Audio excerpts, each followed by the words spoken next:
बिस्मिल्लाहिर्रहमानिर्रहीम। यासीन चैनल में आप सब दोस्तों का इस्तकबाल है। दोस्तों, मेरा एक दोस्त है, उसने कमेंट में लिखा था कि जो हमने पिछली बार एक वीडियो दिया था, क्या इसका उर्दू में ट्रांसलेशन हो सकता है। तौहीद साहब उसका नाम है, तौहीद अहमद खान साहब। तौहीद साहब, अस्सलाम वालेकुम वरहमतुल्लाहि वबरकातुहू। मेरे दोस्त, आपने लिखा था कि क्या इसकी उर्दू ट्रांसलेशन हो सकती है, तो मैं आपको ये कह दूं कि मैं पढ़ा लिखा आदमी नहीं हूँ। एजुकेशन के एतबार से मैं अनपढ़ हूँ, तो मेरी उर्दू की जबान अच्छी नहीं है। अब कोशिश करेंगे, अल्लाह की बारगाह में सर रख कर उसे मिन्नतें मांगेंगे। अगर उसने, अल्लाह पाक ने कुछ मौका दिया है, तो चंद बातें आपसे कहेंगे उर्दू जबान में। तो बात हो रही थी उस वीडियो में जो आपने देखा था कि नमाज की, जो दायमी नमाज है, उसकी बात हो रही है कि तसव्वुफ ने, जो हमारे आरिफ बिल्लाह है, उन्होंने किस नमाज की तरफ जोर दिया है, तसव्वुफ किस नमाज पर चलता है। तो इसी मसले पर इस वीडियो में आप दोस्तों से चंद बातें करेंगे।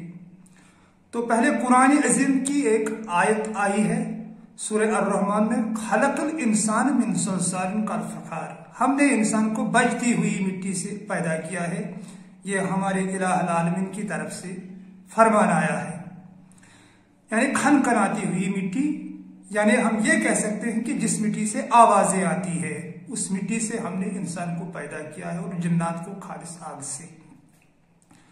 तो फिर हमारे आंखों के नूर सरकार दो आलम सल्लल्लाहु अलैहि वसल्लम ने इस हदीस से उस आवाज के बारे में साबित कर दिया है, जिसकी रिवायत सैयदना हजरत आयशा सिद्दीका रज़ियल्लाहु ताला अन्हा करती है कि हारिस बिन हिशाम एक सहाबी थे। उन्होंने हुजूर सल्लल्लाहु अलैहि वसल्लम से अर्ज किया था कि या रसूलुल्लाह सल्लल्लाहु अलैहि वसल्लम, जब आप पर वही आती है तो किस तरह आती है, आप क्या महसूस करते हो। तो सरकार दो आलम सल्लल्लाहु अलैहि वसल्लम ने जवाब दिया था कि घंटी जैसी आवाज आती है। यानी तस्दीक होता है इस आयत की जो अल्लाह रब्बुल इज्जत ने कुरान अजीम में फरमाई है कि बजती हुई मिट्टी। तो हुजूर सल्लल्लाहु अलैहि वसल्लम ने भी इसकी तस्दीक की है। तो फिर जब हमारे पीर और मुर्शिद हजरत मौलाना जलालुद्दीन रूम रहमतुल्लाहि अलैह का जमाना आया, जब अल्लाह ताला ने उन्हें चुन लिया था इस मिशन के लिए, जो इंसानियत के लिए एक अजीम दरस है जो उन्होंने दिया है, जो उन्होंने कुरान को हमें समझाया है, अहादीस को समझाया है। तो ये बात भी जाननी जरूरी है ऐ दोस्तों, कुरान समझना कोई बच्चों का खेल नहीं है। इसके लिए आरिफ चाहिए, अल्लाह का मोमिन चाहिए, अल्लाह का वली चाहिए, जिसके पास कुरान की समझ होती है, तो फिर वो हमें समझाता है। तो कुरान की सबसे अच्छी तफसील जो तसव्वुफ ने मानी है, वो है पीर कामिल मौलाना जलालुद्दीन रूम रहमतुल्लाहि अलैह की। तो मौलाना ने फिर खुलकर इन आवाजों का बयान किया है अपनी मसनवी पाक में। पहला ही शार है, बांसुरी से सुन क्या बयान करती है। और फिर फरमाते हैं कि वसवासों की रोई कान से निकाल, तेरे कान में आसमानी आवाजें आ जाएंगी। यानी ये जो गफलत का रोई आपने अपने कानों में ठोस दिया है, गफलत क्या है, इस बात से आप वाकिफ हो। यह गफलत का रोई कानों से निकाल, तेरे कानों में आएंगी आसमानी आवाजें। ऐसे कई शार है जो मौलाना ने अपनी मसनवी पाक में फरमाई है। बांसुरी आग है, हवा नहीं, जिसमें ये आग न हो वो नेस्त और नाबूद है। ये मौलाना का कलाम है। और लिखते हैं कि समा का रास्ता जायज है, नाजायज नहीं। ये भी मौलाना का ही कलाम है। मौलाना जाबुजा मसनवी में यही फरमाते हैं कि फना हो जाओ अपने अल्लाह के याद में। अगर नजात चाहिए तो जो भी अपने पास है उसको मिटा दो, अपने अल्लाह को खुश करने के लिए। तो यही तसव्वुफ है। तसव्वुफ हमें दायमी जिक्र से जुड़ाता है, जिसके बारे में हुजूर सल्लल्लाहु अलैहि वसल्लम ने फरमा दिया, ला सलात इल्ला बिहुजूरिल कल्ब। यानी उस शख्स की नमाज नहीं है जिसका कल्ब हाजिर नहीं है। यानी जब कल्ब हाजिर हो जाता है तो ये दायमी जिक्र आ जाती है। जब कल्ब अल्लाह रब्बुल इज्जत की तरफ माइल हो जाता है, जो अल्लाह रब्बुल इज्जत ने बयान किया है, फैजा फरक फनसब व इला रब्बिका फारगब, यानी मेहनतें करो, इबादतें करो, रियाजतें करो, परहेज करो, रोजे रखो, उम्रा करो, हज करो, नमाजों का सहारा लो, इस दिल को मोड़ दो मेरी तरफ, दिल लगाओ मेरी तरफ, क्योंकि मैं इस दिल को रोशनी अता करने वाला हूं। यह हमारे रब्बुल आलमीन का बयान है, जो कि आयत भी आई है कई जगह, वलसौफ युतीका रब्बुका फतरदा, ऐ मेरे बंदे अनकरीब तुझे वो अता कर दूंगा जो तू खुश हो जाएगा। या सूरह जुमा की एक और आयत है, वज़कुरुल्लाह कसीरन लअल्लकुम तुफ्लिहून, कर लो कसरत से मेरी याद, पालो कामयाबी। यह हमारे महबूब का बयान है, हमारे अल्लाह का बयान है। तो अल्लाह रब्बुल इज्जत ने इस दायमी जिक्र के बारे में कुरान अजीम में इशारा किया है, फी अन सलातिहिम साहून, अफसोस है उस नमाजी के लिए जो अपनी ही नमाज से वाकिफ नहीं है। तो तसव्वुफ ने अपनी नमाज इसी दायमी जिक्र को माना है, जो 24 घंटे इंसान के अंदर चलती रहती है, यानी इंसान को सुनाई देती है जब इंसान वाकिफ हो जाता है इस जिक्र से। यह जिक्र इंसान में पोशीदा कर दी गई है। अल्लाह रब्बुल इज्जत ने जब हमें पैदा किया है, किस तरह यह उसकी हिकमत है, उसकी कारीगरी है, किस तरह हमारे अंदर सोजे दिल उसने भर दिया है। हमारे रब है, कुन फयकुन का मालिक है, शहनशाह है, उसके एक इशारे से सब कुछ हो जाता है। तो बाहर इंसान की अकल परेशान है कि कहां से आता है ये सोज दिल। जो दोस्त इससे वाकिफ है उनको समझाने की जरूरत नहीं है, मगर जो दोस्त इस जिक्र के बारे में नहीं जानते हैं, जब वो सुनेंगे तो हैरान हो जाएंगे कि कहां से आती है इतनी आवाजें, जिनका बयान हर किसी आरिफ ने किया है जो तसव्वुफ से वाबस्ता है। यानी हमारे अगर यहां आप ले लेंगे शाहुल आलम नूरुद्दीन नूरानी रहमतुल्लाह अलैह, लाला आरिफा शम्स फकीर साहब, नाम साहब, रहीम साहब सोबूरी साहब, अब्दुर्रहमान डार साहब, सशकिराल साहब, वाफकार साहब, जो भी हैं अल्लाह के सच्चे आशिक, उन्होंने इस आवाज के बारे में बता दिया है कि यही आवाज है सच्चाई की आवाज जो इंसान को ले जाती है आलम बाला की तरफ, आला अलीम की तरफ। तो इसी आवाज के बारे में तसव्वुफ के एतबार से अल्लाह पाक ने बयान किया है कि अफसोस है इस नमाजी के लिए, इसे अपनी ही नमाज के बारे में मालूम नहीं, यानी इसे दायमी जिक्र के बारे में कुछ मालूम ही नहीं है। इस जिक्र का बयान एक और जगह आया है, सूरह सफ़ात की पहली ही आयत है, सबह लिल्लाहि मा फिस समावाति व मा फिल अर्द व हुवल अजीजुल हकीम। हमारा महबूब बयान फरमाता है कि जो भी जमीनों आसमानों में है वो मेरी पाकी बयान कर रहा है, यानी मेरी जिक्र में है। तो जमीनों आसमानों में तो हम भी हैं, तो इसका मतलब साफ है हम भी अल्लाह के जिक्र में लगे हैं, भी बिल्कुल लगे हैं, मगर हमें उस जिक्र के बारे में मालूम ही नहीं है, क्योंकि हम उस तरफ ध्यान नहीं देते हैं। तो ऐ दोस्तों, यही तसव्वुफ है। इसी नमाज को हुजूर सल्लल्लाहु अलैहि वसल्लम ने फरमा दिया है कि ला सलाता इल्ला बिहुजूरिल कल्ब, आपकी नमाज नहीं है अगर आप इस दायमी जिक्र से वाबस्ता नहीं हो। मौलाना जगह जगह मसनवी पाक में यही हमको समझाते हैं और कुरान का हवाला भी देते हैं। इससे भी ज्यादा कुरान अजीम में इसका बयान आया है, मगर वहां समझना आम इंसान के बस की बात नहीं है। जब मूसा अलैहिस्सलाम कोही तूर की तरफ जाते थे तो यही दायमी जिक्र वो सुनते थे, तो फिर अल्लाह का कलाम आ जाता था, अल्लाह से बातें करते थे। कैसे? वो तो राज की बातें हैं, वो अल्लाह और हजरत मूसा अलैहिस्सलाम जानते थे, हमें उसके बारे में क्या मालूम है। मगर फिलहाल ये तय है कि कोही तूर पर वो इन्हीं आवाजों को सुन रहे थे पहले। तो इन्हीं आवाजों की तरफ हुजूर सल्लल्लाहु अलैहि वसल्लम ने भी इशारा फरमाया है कि मुझे घंटी जैसी आवाज आती थी। तो सारा तसव्वुफ इन्हीं आवाजों पर कायम है। तसव्वुफ का यही मानना है कि इंसान का सफर, जो इंसान इस दुनिया में आया है, जब ये अल्लाह की तरफ जाना चाहता है तो इसका सफर कान से शुरू होकर आंख तक आता है, यानी दिल दोनों तरफ चलता है। कान की तरफ भी दिल ही जाता है और फिर आंख की तरफ भी दिल ही जाता है, और फिर दिल कहां जाता है ये हमारे रब को मालूम है और हमारे उन आरिफों को मालूम है जिन्होंने उस मुकाम को छू लिया है, जहां पर हमारे लालदेद रहमतुल्लाह अलैह ने फरमाया है कि कलिमई पोरुम कलिमई सोरुम कलिमई कोरुम पानुन पान कलिमई मुयस हनि हनि तुरुम अदलाल वर्सेस लामकार, यानी ये लल्ला आरिफा का बयान आया है इसी कलमे के बारे में, जो कलमे मुअज्जम हमारे अंदर गूंज रहा है। तो आए दोस्त, ये थोड़ी जानकारी थी हमारे पास। आपने दाऊद साहब आपने लिखा था कि क्या उर्दू में इसका ट्रांसलेशन हो सकता है, तो मेरे पास अल्लाह रब्बुल इज्जत ने जितना कुव्वत दिया है उतना मैंने आपके सामने रख दिया है। हमारे आंखों का नूर जो है वो है सरकार दो आलम सल्लल्लाहु अलैहि वसल्लम। उन्होंने साफ साफ बयान किया है, हुब्ब दुनिया रासुल लिकुल्लिन खतिया, दुनिया की मोहब्बत तमाम गुनाहों की जड़ है। जब इंसान को दुनिया से मोहब्बत होती है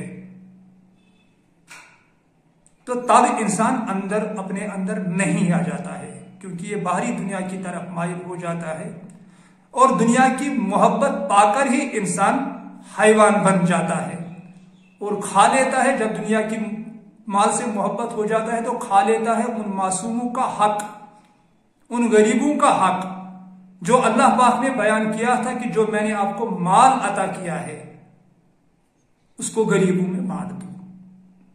तो फिर गरीबों में क्यों नहीं बांटते हैं? क्योंकि इन्हें दुनिया की माल से मोहब्बत हो जाती है। करोड़ों रुपयों की प्रॉपर्टी है कुछ लोगों के पास, तो फिर भी उनकी प्यास नहीं बुझती पैसा कमाने की। तो यह उन गरीबों का हक है जो प्यासे नंगे आज भी त्रिपालों के नीचे रह रहे हैं। तो इसीलिए हुजूर सल्लल्लाहु अलैहि वसल्लम ने यह हदीस फरमाई है कि यह दुनिया की तमन्ना तमाम गुनाहों की जड़ है। यहीं से इंसान की बर्बादी शुरू हो जाती है, जब इसे दुनिया से मोहब्बत हो जाती है। तो ऐ दोस्त, सांप की तरह इस माल पर कुंडली मत मार।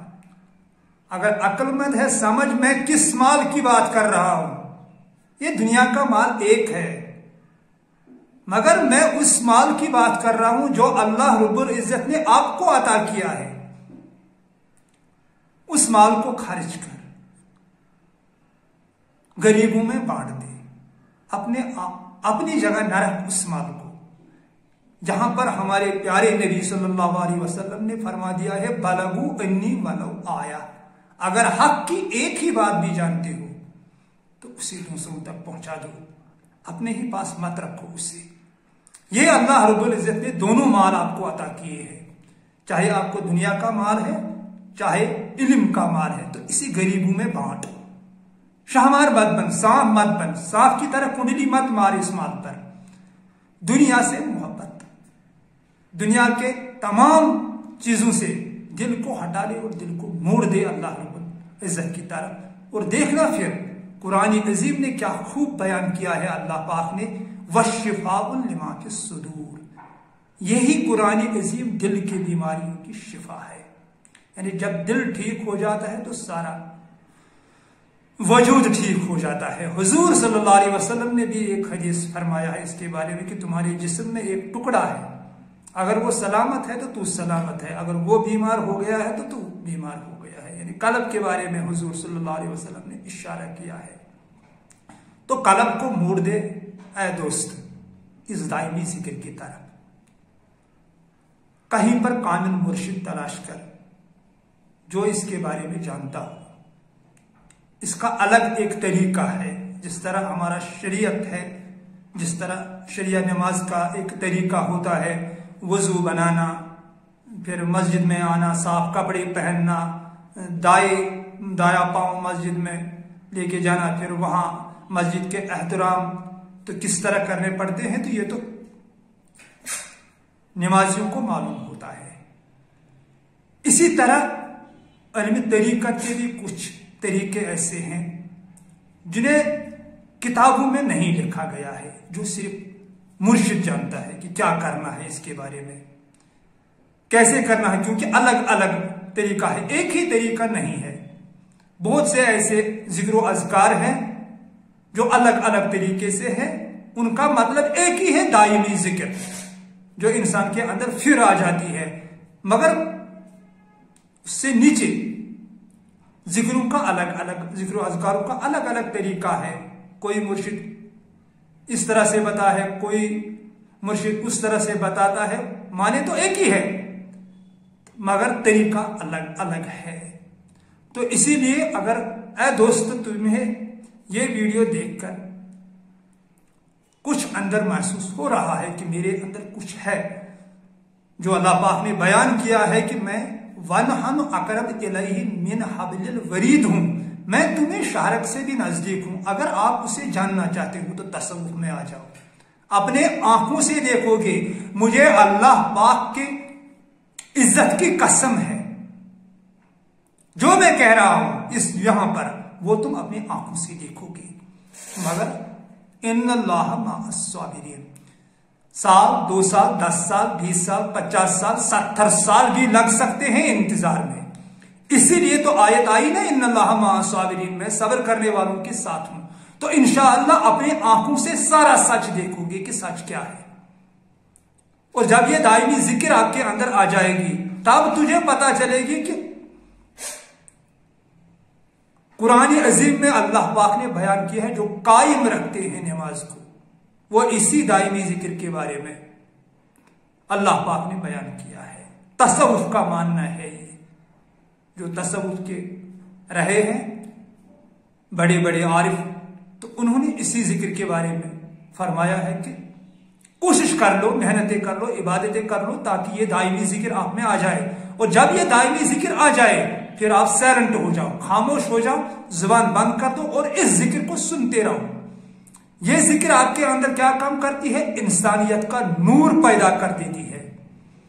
यानी फिर ये इंसान अल्लाह पाक की तमाम मखलूक को इज्जत की निगाहों से देखता है, इसकी इज्जत करता है, क्योंकि ये अच्छी तरह ये समझ लेता है ये मेरे महबूब ने बनाई है सारी कायनात, मुझे इसकी रेस्पेक्ट करनी चाहिए। मोहब्बत नहीं, मोहब्बत सिर्फ एक ही जात से, अल्लाह जुल जलाल से, बस, बाकी इज्जत करनी है।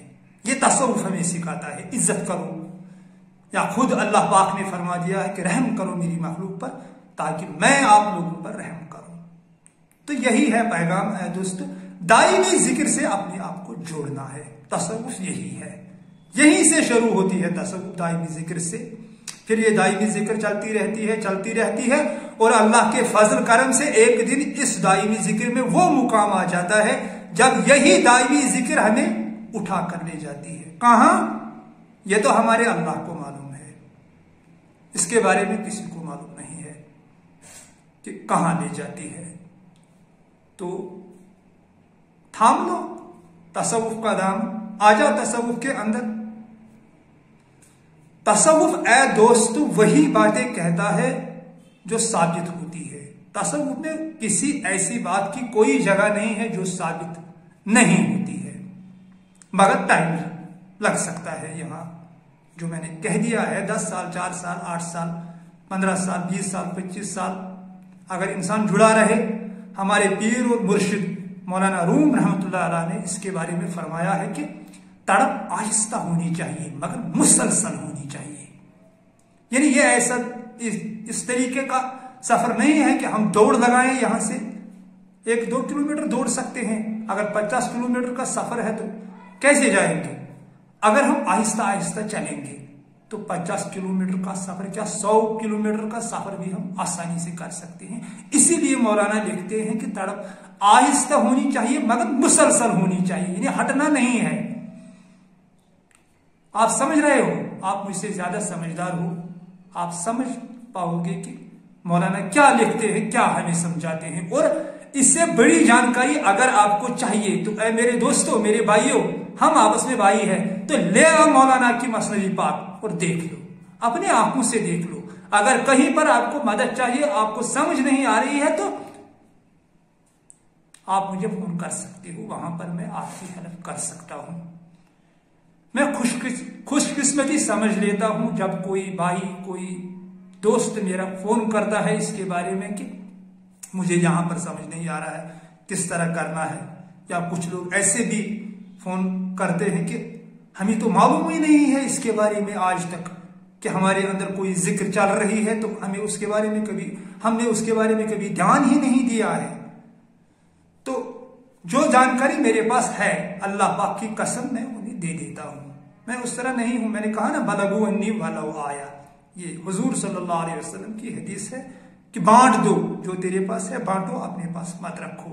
मगर अब सवाल ये पैदा होता है, सवाल तो ये है कि कोई भी अल्लाह का बंदा कोई ऐसी बात न कह दे कि जिससे समाज में इंतशार हो, जिससे अमन को नुकसान हो, जो इंसानियत के खिलाफ हो। तो जहां तक इस चैनल का ताल्लुक है, यासीन चैनल का, तो मैं कोशिश करता हूं कि मेरे मुंह से कोई ऐसी बात न निकले जिससे अमन का नुकसान हो, इंसानियत का नुकसान हो, भाईचारे में बिगाड़ पैदा हो। क्योंकि मेरे महबूब ने फरमाया है कि मैं उनको दोस्त रखता हूं जो एक दूसरे पर एहसान करते हैं। यसौना फिल अर्दिल फसाद वल्लाहु ला युहिब्बुल मुफसिदीन, ये हमारे महबूब का बयान है कि मैं उन लोगों को पसंद नहीं करता हूं जो दुनिया में फसाद फैलाते हैं। तो फसाद फैलाना है दोस्तों हमारा काम नहीं है। तो यही है आज का पैगाम। उम्मीद करता हूं तौहीद साहब आप तक ये वीडियो जरूर आएगा, और आपको अगर वीडियो पसंद आया तो आप इसके बारे में कमेंट भी लिखेंगे, और अगर मुझसे कहीं पर गलती हो गई है तो वहां मुझे रहबरी करिएगा, बताइएगा कि यहां पर आपने गलती कर दी है, इसको सुधार दीजिए, तभी तो हम आपस में भाई है। ऐ दोस्त, प्यार, मोहब्बत और इखलास और खुलूस से सब कुछ हो सकता है। हम आपस में भाई है, ये मानना पड़ेगा। कुल रूह मिन अबी रूह, एक ही रूह हम सब में है। हमारे अल्लाह पाक का हुक्म जो हमारे अंदर है, तो इस एतबार से भी हम सब भाई हुए। तो एक ही आदम के औलाद है, इस एतबार से भी हम सब भाई हुए। तो है क्या हम में? इंसानियत का नूर। इंसान बने रहना, यही है पैगाम आज का, कि इंसान बन जाओ। जब इंसान इंसानियत के तराजू में आ जाता है, क्योंकि ऊपर हमारा मालिक देख रहा है, हमारा इलाहुल आलमीन, तो फिर मोमिन अल्लाह पाक उसको एक लम्हे में बना लेता है अपने बंदे को। जब उसे लगे कि बंदा सीधे रास्ते पर आ रहा है, मेरी बातें कर रहा है, मेरी मोहब्बत इसके अंदर है, दुनिया से दिल इसने हटा लिया है, दिल को मोड़ दिया है मेरे पास, बस मेरी पाकी बयान करता है, मेरे ही लिए सब कुछ करता है, मुझे खुश करने के लिए रातों को उठता है, मुझे खुश करने के लिए रोजे रखता है, मुझे खुश करने के लिए सच बोलता है। तो मोमिन वो एक लम्हे में बना देता है फिर हमें। मगर पहले हमें इंसान बनना है। इंसानियत का पैगाम क्या है? यही, एक दूसरे पर एहसान करो और सबकी रेस्पेक्ट करो, यही है इंसानियत। तो अगर वीडियो पसंद आया तो एक दूसरे से शेयर जरूर करिएगा। तो अल्लाह की बारगाह में ये दुआ है, ऐ हमारे मालिक, ऐ हमारे महबूब, ऐ हमें पैदा करने वाली, ये सिर तेरी बारगाह में हमेशा झुका रहे। यही हमारी आपसे इल्तिजा है, फरियाद है, ऐ मेरे मालिक, इस सर को कहीं और झुकने मत देना। ये इस तेरे नाचीज बंदे की तेरी बारगाह में फरियाद है मेरे मालिक। कबूल करने अपने रसूल के सदके, अपने कुरान के सदके, अपने उन मोमिनों के सदके जिन्होंने तेरे लिए अपना सब कुछ गंवाया है तुम्हें खुश करने के लिए। आमीन सुम्मा आमीन। फी अमान।